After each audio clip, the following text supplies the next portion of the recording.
Hi everyone, welcome to the YouTube channel maths by Jitendra Kumar. और यहाँ हम बीएससी थर्ड सेमेस्टर के लिए केमिस्ट्री पढ़ रहे हैं, जिसमें आपकी यूनिट नंबर 1 चल रही है केमिकल काइनेटिक्स। और आज का आपका टॉपिक है zero order reaction.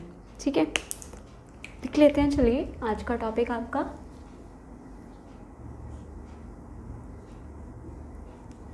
Zero order reaction. अभी ज़ीरो ऑर्डर रिएक्शन क्या होता है?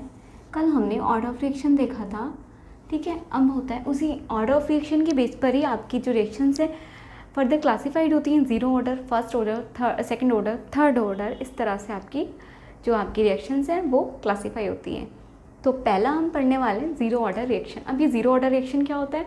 यानी कि वो केमिकल रिएक्शन जिसमें क्या होगा, आपका रिएक्शन का रेट इनिशियल कंसंट्रेशन पे डिपेंड नहीं करेगा, रिएक्टेंट की इनिशियल कंसंट्रेशन पर डिपेंड नहीं करेगा। आप लिख भी सकते हो इसकी definition, the chemical reaction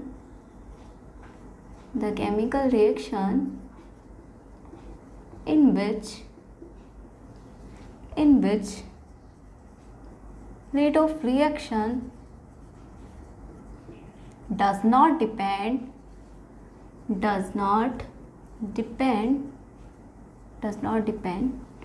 on the initial concentration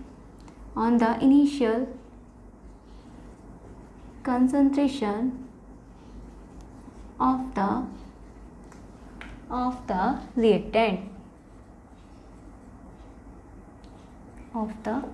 reactant। ये आपकी है कि डेफिनेशन। क्या डेफिनेशन है इसकी? कि द केमिकल रिएक्शन, वो केमिकल रिएक्शन जिसमें क्या होगा, रिएक्शन का रेट इनिशियल रिएक्टेंट की इनिशियल कंसंट्रेशन पर डिपेंड नहीं करेगा। यानी कि आपकी कोई केमिकल रिएक्शन दी है, उसमें कंसंट्रेशन पहले कुछ और थी, आपने कुछ टाइम बाद कंसंट्रेशन चेंज कर दी है, तो कंसंट्रेशन कितनी भी आप बढ़ाते जाइए, रिएक्शन का रेट चेंज नहीं होगा। ठीक है, रिएक्शन का रेट चेंज नहीं होगा। उन्हें हम क्या बोलते हैं? Zero order reaction. ठीक है, जैसे आप देखते हो हैबर प्रोसेस में क्या होता है, अमोनिया बनता है। ठीक है, N2+3H2 = 2NH3 ये बनाते हो। अगर जो आपका हैबर प्रोसेस का रिवर्स कर दें हम, यानी कि अमोनिया का डिसोसिएशन कर दें, अमोनिया का क्या होगा, 2NH3 होगा, तो N2+2H2 ये बनेगा। ठीक है, तो जब हम इसका हैबर प्रोसेस का रिवर्स प्रोसेस करते हैं, यानी कि अमोनिया का डिसोसिएशन करते हैं, तब हम देखते हैं कि वहाँ पर आपका जो केमिकल रिएक्शन का ऑर्डर होगा वो ज़ीरो ऑर्डर रिएक्शन कहलाता है। ठीक है, यानी कि वो जो आपको याद रखना है, ये एग्जाम्पल के तौर पर आप लिख सकते हो। ठीक है, ये तो इसकी डेफिनेशन होगी। एग्जाम्पल लिख सकते हो आप, रिवर्स ऑफ, अगर ज़ीरो ऑर्डर का एग्जाम्पल पूछा जाए तो रिवर्स ऑफ हैबर प्रोसेस, यानी कि 2NH3 से N2+3H2 का बनना, ये होता है आपका रिवर्स प्रोसेस। इसमें क्या होता है, इसकी अमोनिया की कंसंट्रेशन कुछ भी हो, अगर आपका जो रेट है, फिर चाहे आप अमोनिया की कंसंट्रेशन को बढ़ाते चाहिए, रिएक्शन का रेट चेंज नहीं होता है। तो ये केमिकल रिएक्शन आती है आपकी ज़ीरो ऑर्डर केमिकल रिएक्शन में। ठीक है, चलिए अब आगे एक और डेफिनेशन लिख लेते हैं इसकी। चलिए, तो ये वाली रिएक्शन डेफिनेशन आपने लिख ली थी। एक और डेफिनेशन होती है, if the sum of the powers of reactant concentration in rate law expression is zero then the order of reaction will be zero. ये बोल रहे हैं कि आप जब रेट लो एक्सप्रेशन लिखते हो ना, रेट लो एक्सप्रेशन में क्या हुआ था, अगर आपकी जो रिएक्टेंट की कंसंट्रेशन लिखी उसके मोल्स में पावर लगाते हो ना, उन्हीं पावर को ऐड करके, तो हम ऑर्डर देखा था, कल हमने ऑर्डर ऑफ रिएक्शन निकालना देखा था कि रिएक्टेंट के ऊपर जो पावर होती है, रिएक्टेंट की कंसंट्रेशन के ऊपर, उनका अगर हम सम करते हैं, और अगर वो क्या होती है, उनका सम करते हैं, वही आपका ऑर्डर ऑफ रिएक्शन कहलाता है। ठीक है, रिएक्टेंट्स की जो कंसंट्रेशन है उसके ऊपर जो पावर्स होती हैं उनका सम करते हैं, तो वही आपका ऑर्डर ऑफ रिएक्शन कहलाता है। तो अगर आपके जो रिएक्टेंट की कंसंट्रेशन है उनकी पावर्स का जो सम है वो ज़ीरो आता है, तो हम उसे कहते हैं कि ये ज़ीरो ऑर्डर रिएक्शन है। तो वही बात लिखिए। ठीक है, उसके बाद वो बोल रहे हैं मैथमेटिकली एक रिएक्शन ज़ीरो ऑर्डर रिएक्शन तब कहलाती है जब उसका जो रेट हो वो किसके प्रोपोर्शनल हो, to the zero power of the reactant concentration, यानी कि रिएक्टेंट कंसंट्रेशन की पावर ज़ीरो हो, तभी तो सम भी ज़ीरो होगा। ठीक है। अगर रिएक्टेंट की कुछ ना कुछ रिएक्टेंट के ऊपर कुछ ना कुछ, रिएक्टेंट कंसंट्रेशन के ऊपर कुछ ना कुछ पावर रही तो वो तो ऐड हो जाएगा, और ऐड होने के बाद तो कुछ ना कुछ पावर बचेगी। जीरो ऑर्डर के लिए हमें जीरो चाहिए, तो यानी कि जो रेट है उस रिएक्शन का वो प्रोपोर्शनल तो होगा रिएक्टेंट की कंसंट्रेशन के, लेकिन उसकी पावर जीरो के। ठीक है, वही लिखा है कि जो रिएक्शन है वो जीरो ऑर्डर तक कहलाती है जब उसका जो रेट है वो प्रोपोर्शनल हो किसके, to the zero power of the reactant concentration. Reactant concentration की जीरो पावर के प्रोपोर्शनल होगा। ठीक है, अब अगर इसका हम क्या करें, ये तो आपका हो गया जीरो ऑर्डर रिएक्शन। ठीक है, इसका हमने एग्जाम्पल भी देख लिया। अगर इसके लिए हम क्या लिखें, रेट लॉ एक्सप्रेशन लिखें, rate law expression, rate law expression for zero order, for zero order reaction. अगर रेट लॉ एक्सप्रेशन लिखें जीरो ऑर्डर रिएक्शन के लिए, तो पहले तो मान लेते हैं कोई रिएक्शन तो माननी पड़ेगी ना। लेट ए टू पी क्या है आपकी, is a zero order reaction. ठीक है, जीरो ऑर्डर रिएक्शन है आपकी। अब आपको पता है इनिशियली जब आप क्या करते हो, रिएक्शन स्टार्ट करते हो तो आपके पास रिएक्टेंट होता है, सिर्फ प्रोडक्ट नहीं होता। आप जब रिएक्शन करा रहे हो तो पहले रिएक्टेंट लेते हो, तब रिएक्टेंट की धीरे धीरे कंसंट्रेशन डिक्रीज होती है। हमने रेट में देखा था किसकी, रिएक्टेंट की कंसंट्रेशन डिक्रीज होती जाती है और प्रोडक्ट का फॉर्मेशन होता जाता है। और हमने डिफॉर्मेशन और फॉर्मेशन भी पढ़ा हुआ है कि रिएक्टेंट तो क्या होता है, डिफॉर्मेशन, रिएक्शन का डिफॉर्मेशन, रिएक्टेंट का डिफॉर्मेशन होता है और प्रोडक्ट का फॉर्मेशन होता जाता है। यानी कि रिएक्टेंट की कंसंट्रेशन टाइम के साथ साथ घटती जाती है, जबकि प्रोडक्ट की कंसंट्रेशन टाइम के साथ साथ बढ़ती जाती है। और इनिशियली अगर हम देखें तो इनिशियली आपके पास सिर्फ रिएक्टेंट की कंसंट्रेशन प्रेजेंट होती है, प्रोडक्ट की नहीं। तो अगर हम क्या ले रहे हैं, टाइम ले लीजिए at t is equals to zero, यानी कि initially t is equals to zero का मतलब है इनिशियली आपकी कंसंट्रेशन सिर्फ a की होगी, p की नहीं। तो a की कंसंट्रेशन मान लेते हैं a है, और p की तो प्रोडक्ट तो उस टाइम पे फॉर्मेशन हुआ ही नहीं होगा, इनिशियली सिर्फ a होगा इनिशियली, तो आपके पास a की कंसंट्रेशन होगी, प्रोडक्ट की नहीं होगी। लेकिन कुछ टाइम बाद यानी कि at t is equals to t, मैंने t इसलिए माना t इक्वल्स टू टी, आप 5 सेकेंड 10 सेकेंड 15 सेकेंड कुछ भी मान सकते हैं। यानी कि इनिशियल तो आपको जीरो ही लेना है, इनिशियल मतलब आपने सभी जीरो सेकेंड टाइम पे अपने रिएक्शन स्टार्ट किए। ठीक है, फिर उसके बाद रिएक्शन जब प्रोसीड कर जाएगी तब कुछ टाइम बाद रिएक्टेंट की कंसंट्रेशन डिक्रीज होगी और प्रोडक्ट की कंसंट्रेशन इंक्रीज होगी। ठीक है, तो कुछ टाइम बाद आप कुछ वो टाइम कुछ भी ले सकते हैं, 5 सेकंड हो सकता है, 10 सेकंड हो सकता है, 15 सेकंड, कुछ भी हो सकता है। तो मैंने उसको जस्ट टी मान लिया है। ठीक है, तो हमने क्या किया, t is equals to t पर क्या हो जाएगा, इसकी कंसंट्रेशन तो डिक्रीज होगी। मान लेते हैं पहले इसकी ए थी और कुछ ए में से तो डिक्रीज हुई होगी। मान लेते हैं आपके पास 5 कंसंट्रेशन है ए की और इसकी 0 थी, तो इसमें से क्या होगा, 5 में से ये थोड़ी सी 3 होगी, तो ये क्या होगी, 2 होगी। ओवरऑल कंसंट्रेशन तो वही रहेगी आपकी, कोई बाहर से जादू से कोई कंसंट्रेशन इंक्रीज नहीं होने वाली। प्रोडक्ट रिएक्टेंट की कंसंट्रेशन ही किस में कन्वर्ट होती जाती है, प्रोडक्ट में। तो रिएक्टेंट की तो डिक्रीज हो गई और ये वाली जो इसकी जितनी डिक्रीज हुई है उतनी वहाँ पे इंक्रीज हो जाती है, ये वाला सिस्टम है। तो मान लेते हैं कि इसकी जो कंसंट्रेशन है ए की, वो कुछ टाइम बाद a माइनस एक्स हो गई, यानी कि a में से कुछ घट गया है, और वो जो x है जो इसमें से घटा है वो इसने फॉर्म भी तो किया होगा। ये वाला जो ये हुआ है 3 कैसे आया, 5 में से 3 गया तभी तो 2 आया है, तो इसमें से कुछ कंसंट्रेशन घटी है, ये x तभी तो ये बना है, तो ये हो गया x, यानी कि x की कंसंट्रेशन इतनी बढ़ गई है। ठीक है, अब यहाँ पे लिख सकते हो कि a क्या है और a माइनस एक्स क्या है। ठीक है, आप लिख सकते हो, यहाँ पे नीचे लिख लीजिएगा, दिखिएगा शायद दिख रहा है, वेयर, हाँ वेयर आपका जो a है वो क्या है आपकी initial amount of a, initial amount of a, और a माइनस एक्स क्या है आपका, a क्या है, इनिशियल अमाउंट ऑफ a, यानी कि a का आपने जितना अमाउंट लिया हुआ है, इनिशियल कंसंट्रेशन अमाउंट कुछ भी लिख सकते हो आप, इनिशियल कंसंट्रेशन ऑफ a भी लिख सकते हो। ठीक है,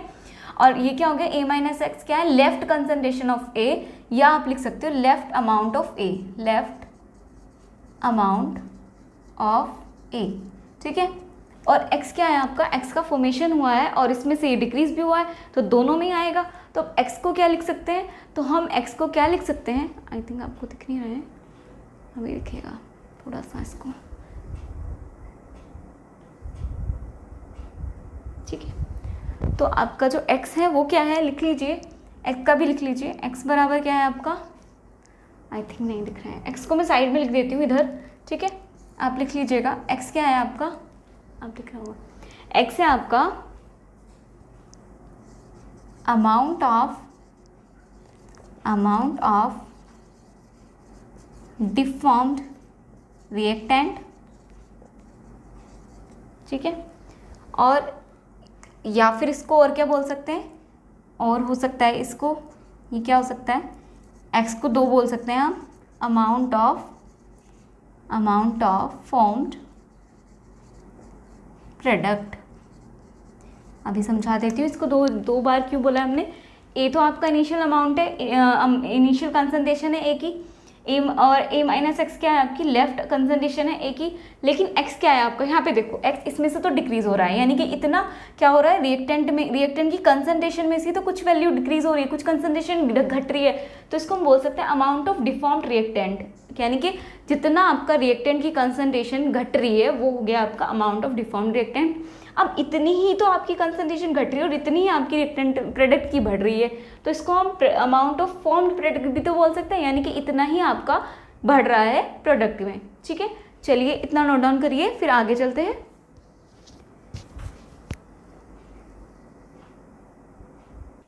चलिए सभी ने नोट डाउन कर लिया होगा, अब आगे देखते हैं।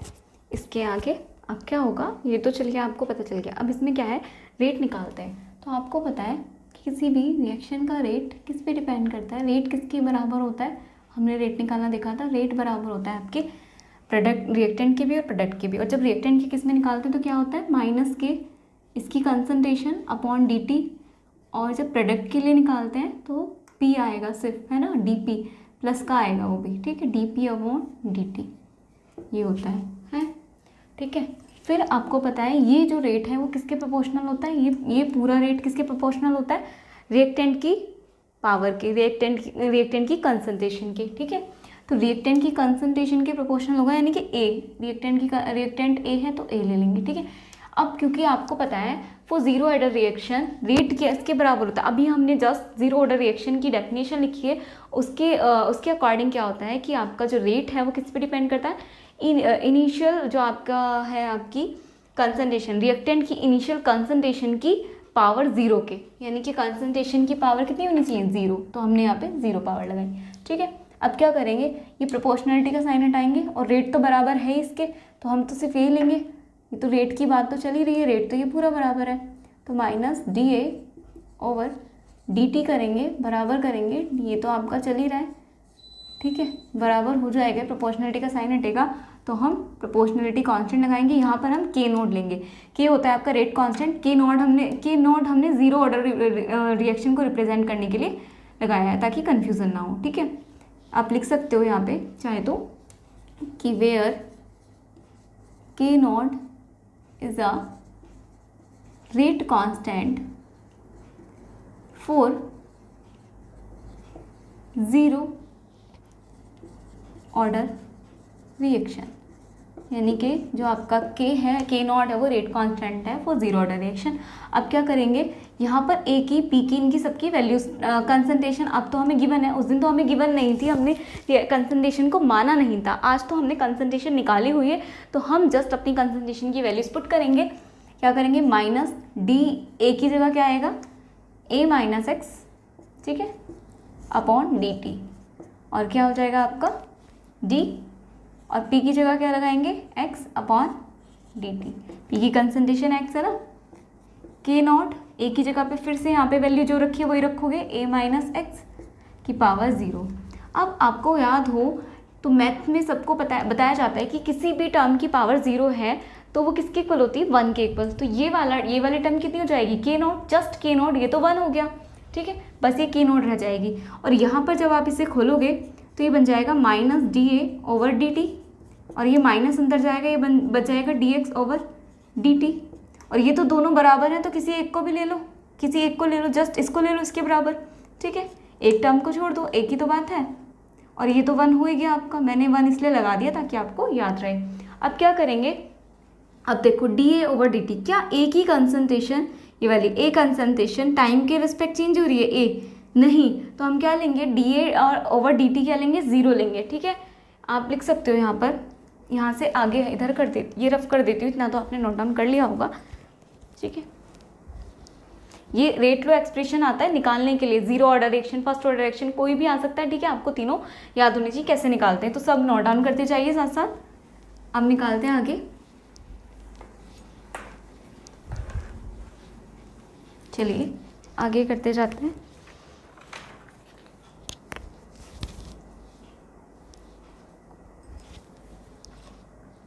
यहाँ पे क्या हो जाएगा आपका, ये minus D A over D T क्या होगा आपका, ज़ीरो होगा, क्योंकि बिकॉज ए इज़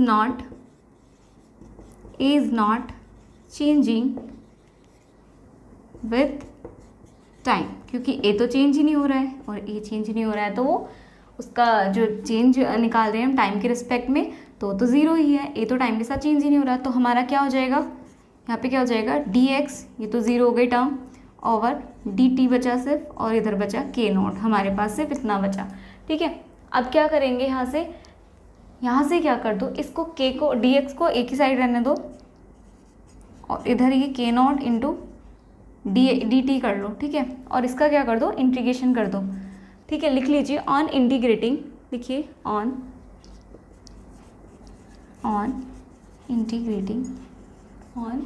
इंटीग्रेटिंग, जब आप इसका इंटीग्रेशन करोगे तो ये होगा 0 टू x की रिस्पेक्ट में dx, और ये हो जाएगा आपका इंटीग्रेशन 0 टू t की रिस्पेक्ट में k not into D T, ठीक है।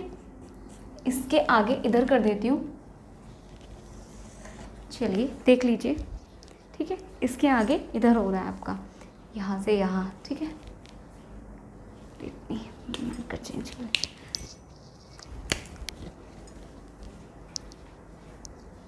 यहाँ पे क्या हो जाएगा, ये देखो, ये हो जाएगा आपका x, डी एक्स है तो x हो जाएगा 0x बराबर के नोट तो बाहर आ जाएगा आपका, क्योंकि कांस्टेंट है, कांस्टेंट का इंटीग्रेशन नहीं होगा, ठीक है। ये होगा आपका t का, और t का होगा 0 टू t के रिस्पेक्ट में, और यहाँ पे आपका क्या आ जाएगा, ये x माइनस 0 बराबर हो जाएगा के नॉट t माइनस 0, ठीक है। तब आप इसे खोलोगे तो ये हो जाएगा x बराबर के नॉट इंटू टी, के नॉट इंटू टी, ये हो गया। यहाँ से आप क्या निकालोगे, के नॉट की वैल्यू निकालोगे तो ये हो जाएगा आपका x अपॉन टी, ये आ गया आपका रेट कांस्टेंट की वैल्यू, जो कि पूछी जाती है आपसे निकालने के लिए, बोलेगा कि rate constant for zero order reaction, drive करना है आपको पूरा, ठीक है। ये तो आपको ये निकालना आना चाहिए कि रेट कांस्टेंट कैसे निकालते हैं, रेट कांस्टेंट की वैल्यू, ये आ गई आपकी वैल्यू, क्या है, this is the rate constant for zero order reaction,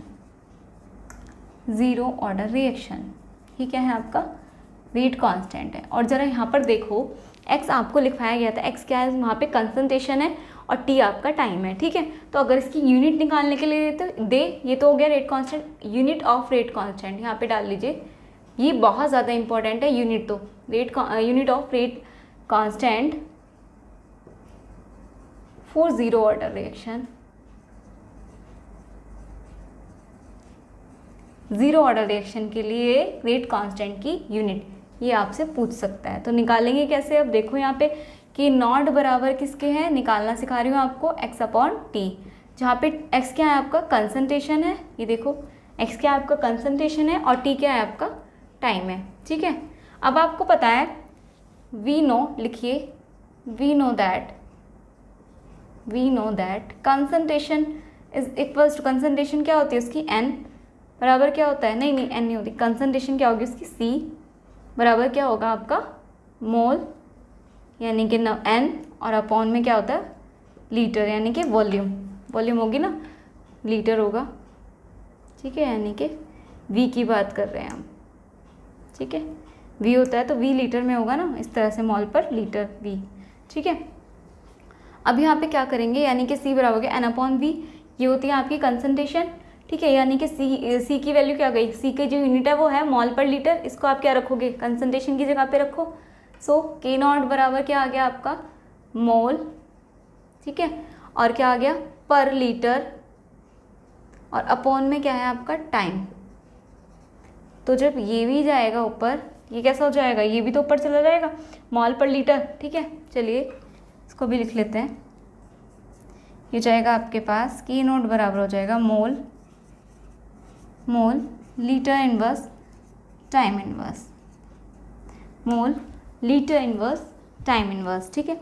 ये आपकी आ जाएगी यूनिट टाइम, और ये आपका हो गया यूनिट हो गया किसका, rate constant for zero order reaction के लिए। और आप टाइम को अगर सेकंड में दिया है तो सेकंड में ले लेंगे, ठीक है। आर में दिया तो आर में, मिनट में तो मिनट में, आप टाइम की जगह पे वो मेंशन कर सकते हैं, ठीक है। चलिए एक बार नोट डाउन कर लीजिए, ये है जीरो ऑर्डर रिएक्शन के लिए रेट कांस्टेंट। फिर से समझा देती हूँ, कोई भी रिएक्शन हमने मान ली है, उसमें इनिशियल कंसंट्रेशन ली एक ही रिएक्टेंट की, उसके बाद हमने फिर आफ्टर टी टाइम बाद, कुछ टाइम बाद उसकी जो कंसंट्रेशन है वो डिक्रीज हो रही है। फिर उसके बाद हमने ये फॉर्मूला लगाया था, हमने रफ कर दिया है अभी। उसके बाद यहाँ से हमने रेट निकाला, रेट किसके बराबर होता है, ये हमने रेट निकालने की फर्स्ट वीडियो आपकी है इंट्रोडक्शन, जिसमें वहाँ पे हमने रेट ऑफ रिएक्शन पढ़ा है, वहाँ पे आपको सिखाया हुआ है सब, वहाँ पे से देख लीजिएगा एक बार अगर नहीं याद आ रहा है, ठीक है। और एक क्या होती है, यानी कि, और अभी ये वाली चीज़ हमने अभी सीखी है कि किसी भी केमिकल रिएक्शन में अगर रेट जो है रिएक्शन का वो क्या कर रहा है, रिएक्टेंट की कंसंट्रेशन की जीरो पावर के प्रोपोर्शनल है, तो वो होता है जीरो ऑर्डर रिएक्शन। तो ये हमने किया कि इसके अकॉर्डिंग, जीरो ऑर्डर रिएक्शन के अकॉर्डिंग जो रेट होगा वो किसके, रिएक्टेंट की पावर जीरो के प्रोपोर्शनल होगा। यहाँ से हमने प्रोपोर्शनलिटी साइन हटाया और कांस्टेंट लाए, और के नोट हमने सिर्फ जीरो ऑर्डर रिएक्शन को दिखाने के लिए लिया है जीरो, ताकि आपको जीरो से देख के याद आ जाए कि ये रेट कांस्टेंट है फॉर जीरो ऑर्डर रिएक्शन के लिए। इससे अलग कुछ नहीं है, आप चाहें तो के मान के भी कर सकते हैं, ठीक है। यहाँ से हमने क्या किया, वैल्यूज पुट की, वैल्यूज पुट करके इसको फर्दर सिर्फ सिंप्लीफाई करते गए। इंटीग्रेशन किया, इंटीग्रेशन के बाद आपको रेट कांस्टेंट की वैल्यू मिल गई। उसके बाद हमने यूनिट भी पूछी जाती है, ठीक है, तो हमने यूनिट भी निकालने सीखा कि एक्स क्या आपकी कंसंट्रेशन है, ठीक है, कंसंट्रेशन दी हुई है, और टी क्या आपका टाइम है। कंसंट्रेशन लिखा अपॉन टाइम, कंसंट्रेशन आप जानते हो मोल पर लीटर होता है, एन अपॉन वी होता है, ठीक है। हमने उसकी वैल्यू पुट की, तो ये क्या हो गया, mole litre inverse time inverse, ये आ गया आपकी रेट कांस्टेंट की यूनिट, ठीक है। चलिए एक बार इसको नोट डाउन कर लेते हैं।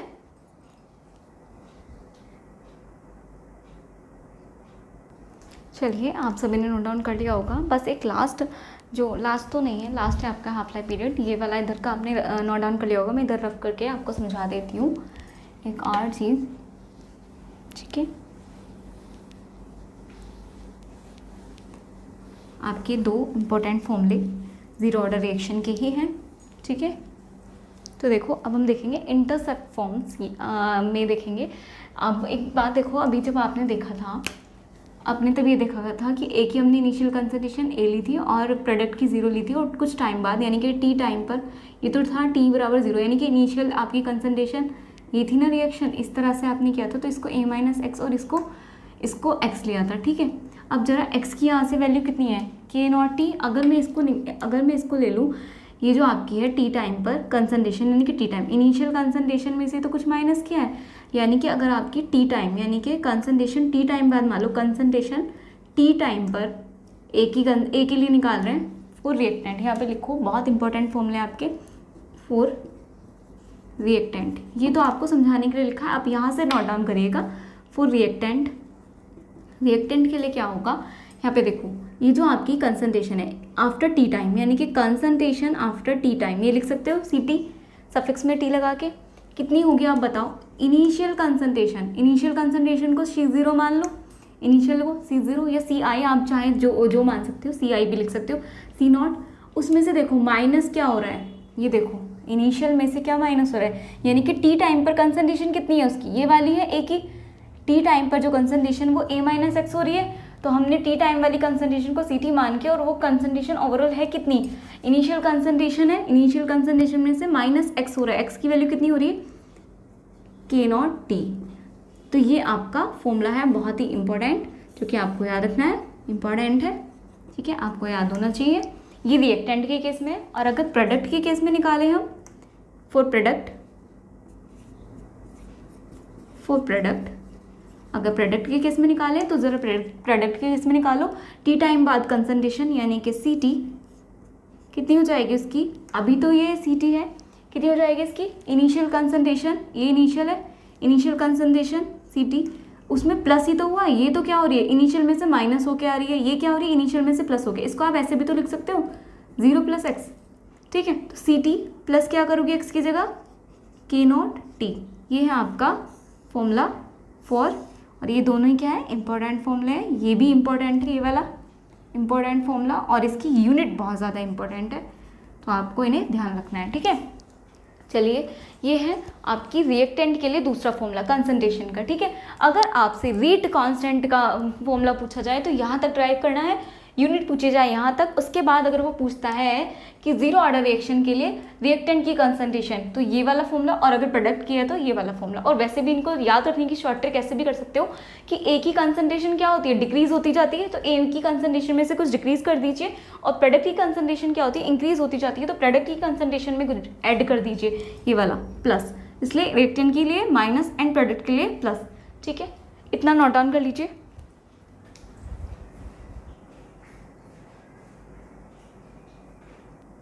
चलिए, आप सभी ने नोट डाउन कर लिया होगा, तो अब देखते हैं एक टॉपिक जो आपका लास्ट है जीरो ऑर्डर रिएक्शन के लिए, वो है आपका टी हाफ लाइफ टाइम, ठीक है, हाफ लाइफ टाइम।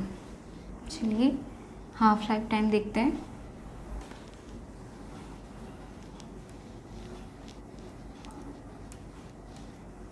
अब ये हाफ लाइफ टाइम क्या होता है, तो पहले लिख लेते हैं,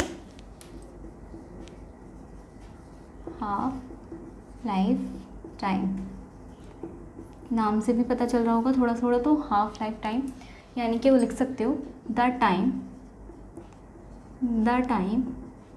इन विच द इनिशियल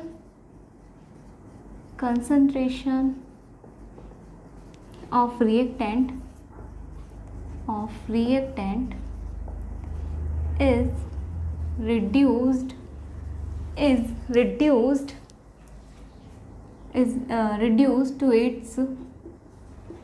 to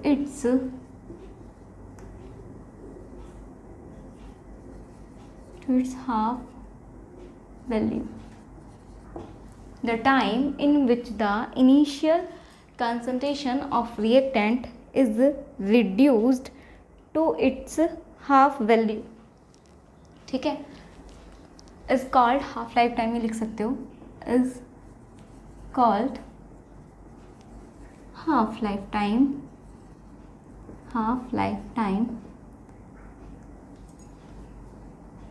ठीक है। it is represented by T half. It is represented by T half, इसको टी हाफ से क्या करते हैं, रिप्रेजेंट करते हैं, ठीक है, टी हाफ से, आपको ध्यान रखना है। तो देखिए, पहले समझ लेते हैं, यानी कि वो टाइम जिस पर क्या रहे, इनिशियल कंसंट्रेशन रिएक्टेंट की क्या हो जाए, हाफ हो जाए। मतलब मान लो आपने कोई रिएक्शन ली है A2P, इसकी आपने कंसंट्रेशन ली है, मान लीजिए इनिशियल 5 यानी कि 6 ले लो, और इसकी तो इनिशियल 0 होगी, तो क्या होगा, वो टाइम यानी कि t बराबर 0 पे, तो ये क्या है, 6 है, यानी कि कुछ भी टाइम हो जिस पे क्या हो जाए, अपनी इनिशियल की हाफ, यानी कि 6/2 हो जाए, 6/2 अपनी इसकी हाफ हो जाए, 6/2 यानी कि 3 हो जाए, ठीक है, इसकी हाफ हो जाए, तो यानी कि वो टाइम, अब ये टाइम कुछ भी हो सकता है, वो टाइम क्या होगा आपका, हाफ लाइफ टाइम कहलाएगा, जिस पर क्या होगा, रिएक्टेंट की इनिशियल कंसंट्रेशन अपनी वैल्यू की जस्ट हाफ रह जाएगी, उसी टाइम को हम क्या बोलेंगे, हाफ लाइफ टाइम, ठीक है। तो अब ये टाइम क्या होगा, हाफ लाइफ आ रहा है, तो हमने क्या करा, टी के सफिक्स में हाफ लगा दिया, इसको हम रिप्रेजेंट करते हैं इस तरह से, ठीक है। अब इसका फॉर्मूला होता है, ये भी बहुत इंपॉर्टेंट है, जो आपसे पूछा जा सकता है। अब ये कैसे निकालेंगे, तो इसका फॉर्मूला निकालेंगे कैसे, देखो, वही अपनी रिएक्शन मानते हैं, लेट A2P वाली वही, ठीक है। t बराबर 0 पे क्या होगा आपका इनिशियल, यानी कि t बराबर 0 पे A कितना होगा आपका, A होगा कंसंट्रेशन, और P की तो 0 होगी। t बराबर, t पर आपने देखा था E माइनस एक्स हो रहा था, और ये क्या था आपका x हो रहा था, लेकिन आपको पता है एट हाफ लाइफ, यानी कि t half, at t half क्या हो जाएगा, t हाफ क्या होगा, A बराबर क्या होगा, x/2, सॉरी x बराबर क्या होगा, A/2, यानी कि टी हाफ पर क्या होगा, टी हाफ का मतलब है इनिशियल कंसंट्रेशन का आधा होना, इनिशियल आपकी ए है उसका हाफ होना, और वो भी रिएक्टेंट के केस में बोला है उसने कि वो टाइम जिस पे क्या हो, रिएक्टेंट की इनिशियल कंसंट्रेशन का की हाफ वैल्यू रह जाए सिर्फ, ठीक है। आपने मान लीजिए 10 10 लिए कंसंट्रेशन इनिशियली और कुछ टाइम बाद आपको पता चला 5 हुई है, 10 सेकंड बाद आपकी 5 हो गई है, तो हम उस 10 सेकंड को क्या बोलेंगे, हाफ लाइफ टाइम। ऐसा अब ये है आपकी 10 से सीधा 5 तो नहीं होगी, पहले 10 थी कंसंट्रेशन, फिर 8 हुई होगी, फिर 9 हुई होगी, सॉरी 8 हुई होगी, फिर 6 हुई होगी, ऐसे करते करते यहाँ पे 5 कहीं 4, इस तरह से आपकी कंसंट्रेशन डिक्रीज हो रही होगी रिएक्टेंट की, और उतनी कंसंट्रेशन आपकी प्रोडक्ट की इंक्रीज होती है, ये तो आपको बताइए। तो इनिशियल कंसंट्रेशन है आपकी 10, यानी कि इसका जस्ट हाफ क्या होगा 5, यानी कि ये तो कुछ टाइम बाद, यानी कि मान लो 2 सेकंड बाद तो 8 हुई है, 3 सेकंड बाद ये हुई है, अब ये मान लो ये हुई है आपके 4 सेकंड बाद, तो हम इस वाले टाइम को जिस पर इसकी ये क्या हुई है अपनी इनिशियल कंसंट्रेशन का जस्ट हाफ रहा है, उसी टाइम को हम क्या बोलते हैं, टी हाफ बोलते हैं। ओवर टाइम को नहीं बोलेंगे टी हाफ, ठीक है, जस्ट इनिशियल कंसंट्रेशन का हाफ वैल्यू जब रह जाए उसी को बोलेंगे हम टी हाफ, ठीक है। तो ये टी हाफ पे क्या होगा, ये जो एक्स है इसकी वैल्यू क्या होगी a/2, सो क्या हो जाएगा आपका फ्रॉम किससे, अभी जो फॉर्मूला निकाला है k0 बराबर x/t से क्या हो जाएगा, t तो आपका क्या होगा टी हाफ, आप इसको इधर ले आओ, t को इधर ले आओ, x/k0 कर लीजिए, और जब आप इसकी वैल्यू रखोगे t की जगह तो क्या रखोगे टी हाफ, क्योंकि हाफ लाइफ पीरियड की बात कर रहे हैं, हम हाफ लाइफ टाइम की बात कर रहे हैं, इसको हाफ लाइफ टाइम या हाफ लाइफ पीरियड भी बोलते हैं। x कितना होगा a/2, 2 नीचे आ जाएगा अपॉन k0, ये आ गया आपका हाफ लाइफ टाइम, क्या आया है आपका हाफ लाइफ टाइम, ठीक है। चलिए इसको नोट डाउन कर लीजिए, ये आपका है इंपॉर्टेंट फॉर्मूला, ठीक है, यानी कि जो आपका टी हाफ होता है फॉर जीरो ऑर्डर रिएक्शन कितना होगा, initial concentration of reactant upon 2 into rate constant, ठीक है। यहाँ से आप देख रहे हो कि टी हाफ किसके प्रोपोर्शनल आ रहा है, इनिशियल कंसंट्रेशन ऑफ रिएक्टेंट के, अभी हमने फॉर्मूले से देख लिया यहाँ से, ठीक है। तो ये आपका इनिशियल कंसंट्रेशन का सॉरी हाफ लाइफ टाइम का for zero order reaction formula, ठीक है, इसको नोट डाउन कर लीजिए। चलिए सभी ने नोट डाउन कर लिया होगा, एक बार इसकी समरी कर लेते हैं इसके फॉर्मूले की, क्योंकि बहुत ही ज़्यादा इंपॉर्टेंट है, फॉर्मूले आपको सबके पता होने चाहिए। पहला फॉर्मूला आपने पढ़ा रेट कांस्टेंट का, वो आप निकालने के लिए निकालोगे कैसे आएगा, x0 is equals to x/t, ये आपका था फर्स्ट फॉर्मूला, ठीक है। रेट कांस्टेंट के लिए रेट कांस्टेंट है, इसकी यूनिट, फिर उसके बाद इसकी यूनिट इंपॉर्टेंट है, यूनिट क्या आई थी रेट कांस्टेंट की, यूनिट ऑफ k0, ऐसे लिख देती हूँ मैं, क्या आई थी आपकी यूनिट बताइए, मोल लीटर इनवर्स और टाइम इनवर्स, और टाइम की जगह आपको वो यूनिट रखनी है जो टाइम में दिया हो, जिसमें आपका टाइम दिया हो, सेकंड में, मिनट में, आवर में, जो भी आपका दिया हो, ठीक है। सेकंड चीज़ ये थी, और फिर आपकी आई थी थर्ड चीज़, ये रुको ये ना, फिर ये आप कंफ्यूज हो जाओगे, इनवर्स है, ठीक है। चलिए थर्ड आपका कौन सा आया था इसमें फॉर्मूला, थर्ड फॉर्मूला आया है इसका जो आपने निकाला था रिएक्टेंट के केस में, ठीक है। फॉर रिएक्टेंट मैं लिख देती हूँ पहले, CT बराबर कितना आया था, C0 प्लस ये आया था माइनस ये आया था आपका किसके केस में, फॉर रिएक्टेंट, ठीक है। उसके बाद आपने देखा था एक और फॉर्मूला, CT बराबर हुआ था C0 प्लस k0t, ये किसके केस में आया था आपका, फॉर प्रोडक्ट के केस में, ठीक है। और एक लास्ट फॉर्मूला जो हमने देखा है हाफ लाइफ टाइम का, ठीक है, वो क्या आया था आपका, t half is equals to a/2k0, ये आपका है formula for half life time, ये है आपका जीरो ऑर्डर रिएक्शन के लिए समरी, ठीक है। रेट कांस्टेंट का फॉर्मूला, रेट कांस्टेंट की यूनिट, और ये आपका कंसंट्रेशन का फॉर्मूला रिएक्टेंट के लिए, कंसंट्रेशन का फॉर्मूला फॉर प्रोडक्ट के लिए, और ये आपका हाफ लाइफ टाइम है for zero order reaction complete. चलिए इसको नोट डाउन कर लीजिए समरी को एक बार, और आपको अगर याद हो गया है तो बहुत अच्छी बात है, नहीं है तो एक बार इसको याद कर लीजिए तुरंत। उसके बाद एक और टॉपिक है, उसकी तरफ चलते हैं, ग्राफ्स। इस जीरो ऑर्डर रिएक्शन से रिलेटेड कुछ ग्राफ्स हैं जो आपको पता होने चाहिए, बस वो मैं यहाँ पर एक बार समझा देती हूँ। चलिए आगे चलते हैं हम, ठीक है। प्रॉपर्टीज़ लिख सकते हो, ग्राफ्स लिख सकते हो। तो फर्स्ट आपकी प्रॉपर्टी ये है कि जो रेट है किसका, rate of zero order reaction, of zero order reaction does not depends on initial concentration of reactant, ठीक है। यानी कि जो रिएक्शन का रेट है जीरो ऑर्डर रिएक्शन के लिए, रेट जो है वो किस पे डिपेंड नहीं करता, इनिशियल कंसंट्रेशन पे। यानी कि इसके अकॉर्डिंग अगर हम अपना ग्राफ प्लॉट करें, इधर क्या लो, रेट ले लो, रेट ऑफ रिएक्शन, रेट ले लो, इधर ले लो आपका कंसंट्रेशन और रेट में कोई रिलेशन ही नहीं है, डिपेंड ही नहीं करता, तो आपका ग्राफ इस तरह का आएगा। ग्राफ आपको पता होनी चाहिए, ठीक है। सेकंड आपका आ जाएगा रेट कांस्टेंट का। रेट कांस्टेंट का ग्राफ भी सेम यही आएगा, क्योंकि रेट कांस्टेंट भी किस पे नहीं डिपेंड करती है, इनिशियल कंसंट्रेशन पे। रेट कांस्टेंट, ये तो ऊपर रेट की बात कर रहे हैं, हम बात कर रहे हैं rate constant of zero order reaction does not depend on initial concentration of reactant. ठीक है, अभी मैं आपको समझा देती हूँ कैसे। तो इसका भी ग्राफ अगर बनाओगे आप, यहाँ ले लो रेट कांस्टेंट, यानी इसको आप कंसंट्रेशन को सी भी मान सकते हो। ये हो सकता है रेट क्या होता है आपका dx/dt। ठीक है, ये भी खा सकता है अगर आपको रेट और कंसंट्रेशन आते dx/dt का। रेट कांस्टेंट होता है आपका k0 जीरो ऑर्डर रिएक्शन के लिए, और कंसंट्रेशन क्या होती है आपकी c। ठीक है, तो इसका भी ग्राफ सेम होता है, क्योंकि डिपेंड ही नहीं करता। और क्यों नहीं करता है, देखो ये तो आपकी रिएक्शन डेफिनेशन से रेट जीरो ऑर्डर रिएक्शन का रेट उस पर डिपेंड नहीं करता है, क्योंकि हमने डेफिनेशन में पढ़ाया। तो ये हो गया ये रेट कांस्टेंट का भी फॉर्मूला देखा था, k0 बराबर x/t आ रहा था। क्या इसमें इनिशियल कंसंट्रेशन आ रही है? इनिशियल कंसंट्रेशन क्या आती है आपकी रिएक्टेंट की a। क्या a पे डिपेंड कर रहा है? नहीं, ना तो नीचे है ना ऊपर है, तो इस पर डिपेंड ही नहीं कर रहा। ठीक है, तो डिपेंड नहीं कर रहा, तो ये हो गया आपका ग्राफ। ठीक है, चलिए अब एक और देखते हैं इसकी प्रॉपर्टी। ठीक है, मैं इधर ही कर देती हूँ, आपको ध्यान रहे ताकि तीनों एक साथ नोट डाउन कर लीजिएगा। थर्ड है आपकी हाफ लाइफ पीरियड, जो हमने पढ़ा है हाफ लाइफ टाइम या हाफ लाइफ पीरियड जिसे आप बोलते हो, हाफ लाइफ पीरियड। ठीक है, ऑफ जीरो ऑर्डर पढ़ रहे ना, of zero order reaction directly depends